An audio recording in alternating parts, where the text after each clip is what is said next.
যে কোনো রকমের facilitation as a party NCP করতে প্রস্তুত আছে। এবং আমরা কিন্তু আমাদের এনসিপির সব কয়টা, যদি বলি যে এনসিপির তো এখন কোনো কমিটি হয়নি, কিন্তু নাগরিক কমিটির যতগুলো শাখা আছে সবাই এনসিপির সাথে কাজ করতে আগ্রহী এবং সেইভাবেই তারা কাজ করছে। 8 মাসের সরকারের অনেক প্রতিকূলতা ছিল, এটা মানে নিঃসন্দেহে এটা বলা যায়। এই প্রতিকূলতার মধ্যেও অনেক ভালো কাজ ছিল। আমরা মানুষ বলেছে এবার জিনিসপত্রের দাম রোজার মধ্যে যেটা এসেছে এটা খুব প্রশংসনীয়, নিঃসন্দেহে এটা বলতে হবে।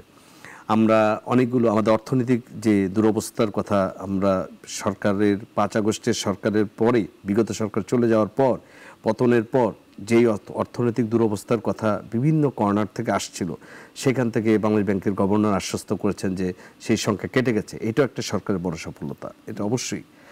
এবং দেশ বিদেশে যে আমাদের ভাবমূর্তি নিয়ে যেই কথাবার্তা হচ্ছিল সেটা নিয়েও বর্তমান সরকার প্রধান তিনি বিভিন্ন দেশে গিয়ে কথা বলে, বিভিন্ন প্রতিনিধিরা বিভিন্ন দেশের বন্ধুরাষ্ট্র বিভিন্ন প্রধানরা আসছেন, সেখানেও আমাদের অনেক ইতিবাচক দিক আছে নিঃসন্দেহে।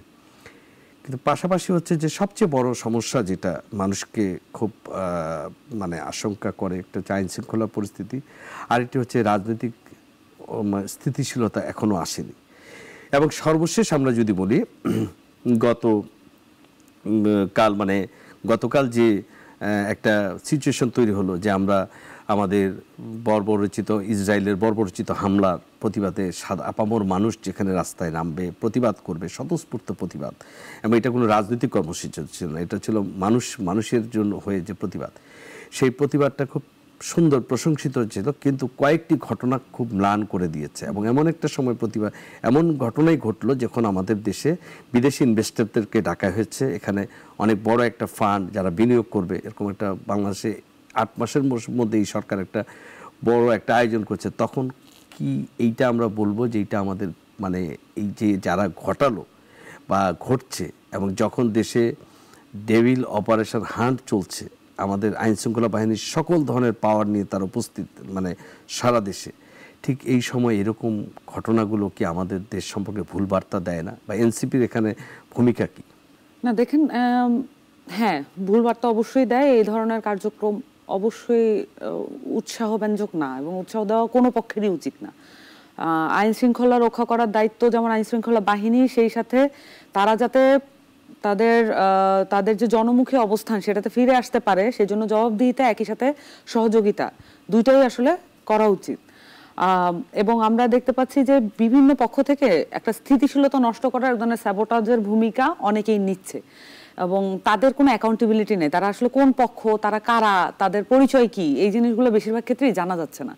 তো আমি আশা করবো যে যেখানে এই কালকের ঘটনাগুলো সিসিটিভি ফুটেজ আছে, সেই মোতাবেক তাদেরকে জিজ্ঞাসাবাদ করা হোক, তাদেরকে যে আইনের আওতায় আনা হোক, এবং সেই আওতাধীন যে কোনো শাস্তি তাদেরকে মাথা পেতে নিতে হবে। কিন্তু এখানে যেই ধরনের কালকে যে ধরনের ঐক্য পুরো বাংলাদেশ জুড়ে দেখা গেছে, সেই ধরনের ঐক্যই আসলে আমরা আমাদের রাজনৈতিক পরিবেশে চাই। সেটার জন্য যে কোনো রকমের facilitation as a party NCP করতে প্রস্তুত আছে। এবং আমরা কিন্তু আমাদের এনসিপির সব কয়টা, যদি বলি যে এনসিপির তো এখন কোনো কমিটি হয়নি, কিন্তু নাগরিক কমিটির যতগুলো শাখা আছে সবাই এনসিপির সাথে কাজ করতে আগ্রহী এবং সেইভাবেই তারা কাজ করছেন।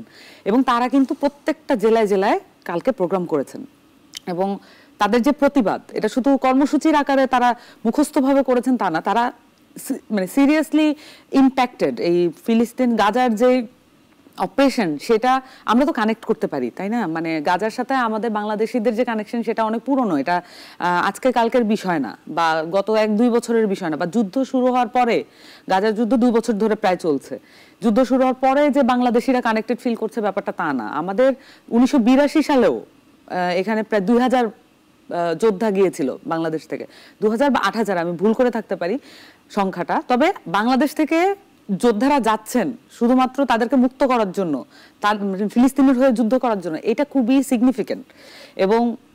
এবং শুধুমাত্র মুসলিম জনগোষ্ঠীকে ওন করে যাচ্ছেন ব্যাপারটা তাও না, এবং ওখানে যারা অন্যান্য জনগোষ্ঠী আছেন, যারা অন্যান্য ধর্মের আছে, এবং নারী শিশু যারা আছে, তাদের সাথেও আমাদের কিন্তু ওই কানেকশনটা আছে। এবং আমি পার্টিকুলারলি মনে করি গাজায় যেভাবে নারীরা এবং শিশুরা যেভাবে তাদের প্রতিরোধ এবং ধৈর্য এবং তাদের যে রেজিলিয়েন্স যেভাবে পোর্ট্রে করেছে, যেভাবে দেখিয়েছে, সেটা থেকে বাংলাদেশের যে অভ্যুত্থানে যেভাবে নারী এবং শিশুদেরকে আমরা দেখেছি, সেখান থেকে অনুপ্রাণিত বলেই আমি মনে করি।